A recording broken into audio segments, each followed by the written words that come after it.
Madam NPA అంటే ఏంటి madam? ఒక లోన్ మనము 90 డేస్ పైన కట్టకపోతే దాని ప్రిన్సిపల్ అయినా ఇంట్రెస్ట్ అయినా యూజువల్లీ దాన్ని నాన్ పర్ఫార్మింగ్ అసెట్గా ఆ బ్యాంక్ భావిస్తూ ఉంటుంది, ఏదైనా ఫైనాన్షియల్ ఇన్స్టిట్యూషన్.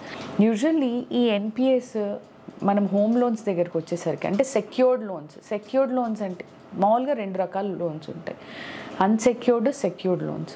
అన్సెక్యూర్డ్ లోన్స్ ఏంటి అని అంటే మీరు వాళ్ళ దగ్గర ఏ సెక్యూరిటీ పెట్టకుండా, ఓకే, ఏ ప్రాపర్టీ వాళ్ళ దగ్గర మార్టిగేజ్ చేయకుండా, okay, based on your CIBIL report కానీ మీ ట్రాన్సాక్షన్స్ బట్టి మీకు కొంత డబ్బు ఏదైతే బ్యాంక్ ఇస్తుందో వాటిని అన్సెక్యూర్డ్ లోన్స్ అంటారు. అదే సెక్యూర్డ్ లోన్స్ అంటే ఏంటి అంటే మీ విలువైన ఆస్తిని ఏదైనా బ్యాంక్ దగ్గర తనఖా పెట్టడం, అంటే మార్టిగేజ్ చేయడం.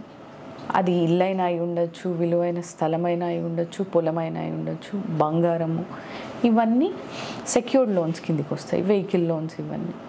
అలాంటప్పుడు అవి సెక్యూర్డ్ లోన్స్ అనమాట. మీరు కట్టలేనప్పుడు మీరు ఎన్పిఏ అవుతున్న సందర్భంలో డెఫినెట్గా బ్యాంక్కి ప్రతి ఒక్క రైట్ ఉంటుంది to go against that valuable assets. మీరు ఏవైతే వాళ్ళ దగ్గర తనఖా పెట్టారో ఆ ప్రాపర్టీని అమ్మేసి రికవర్ చేసుకునే రైట్స్ బ్యాంక్స్కి ఉంటాయి.